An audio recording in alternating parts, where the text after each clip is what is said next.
मेरे बच्चे, जब तुम इस संदेश को अच्छे मन से पढ़ोगे, उसका फल तुम्हें सीधे मिलेगा, निश्चित ही मिलेगा। मेरे बच्चे, यह गुप्त बातें हैं, तुम्हें खुशी देगी, क्योंकि यह संदेश सिर्फ तुम्हारे लिए है। मेरे बच्चे, तुम कब परेशान होते हो, कब खुश होते हो, मैं समझता हूँ, क्योंकि तुम्हारा स्वभाव धूप छाँव की तरह है, यानी कि मूड की तरह।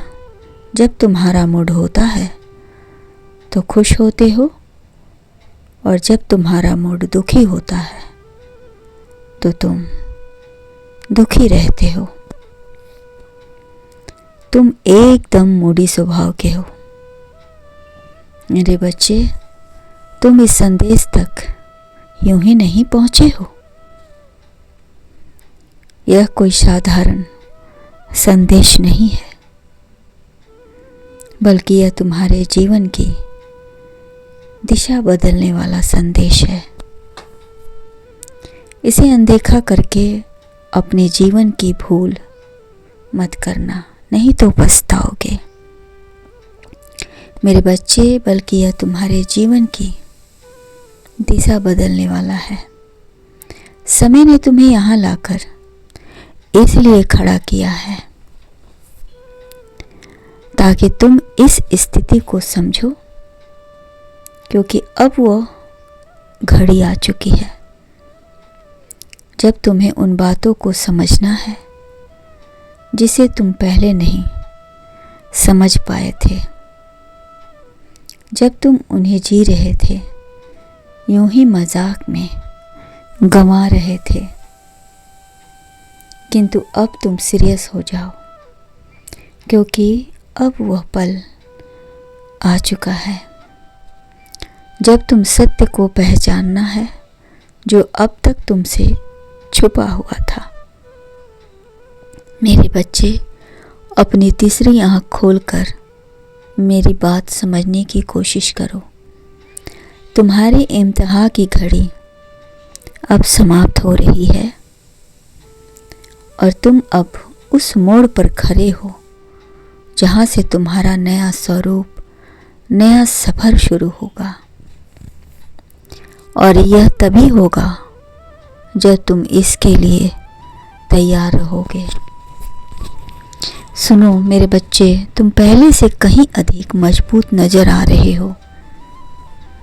जो कुछ भी तुम्हारे साथ हुआ वह तुम्हें कमज़ोर करने के लिए नहीं था, बल्कि तुम उस शक्ति तक पहुंचाने के लिए था तुम्हें, जिसे तुमने कभी जानने की कोशिश नहीं की, समझने का प्रयास नहीं किया। मेरे बच्चे, जीवन में अक्सर ऐसा होता है कि इंसान दुनियादारी की भागदौड़ में इतना उलझ जाता है कि उसे यह समझ नहीं आता कि उसके भीतर कितना बड़ा परिवर्तन हो चुका है। बाहर की शोर, चिंताएं और इच्छाएं उसे भीतर से झकझोर देती है। बाहर की आवाज़ें, इच्छाएं उसे भी अपने अंदर झांकने नहीं देती है। तुम सोचते रहे ये बदलाव किसी बड़े चमत्कार की तरह होगा, लेकिन सच्चाई यह है कि असली परिवर्तन हमेशा शांत और धीरे धीरे आता है। उसे महसूस करने के लिए मन का शांत होना आवश्यक है, और उसे समझने के लिए मेरे बच्चे, आत्मा का स्थिर होना भी जरूरी है।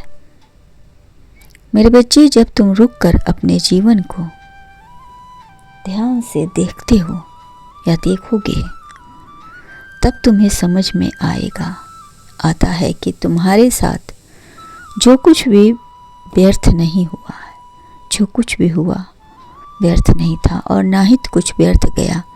मैंने तुम्हें कभी अकेला नहीं छोड़ा था, ना ही कभी तुम्हें पीछे किया। बस उस बदलाव को पहचान नहीं पाए तुम। अभी भी कुछ नहीं बिगड़ा है मेरे बच्चे, अभी बहुत कुछ तुम्हारे साथ होना बाकी है।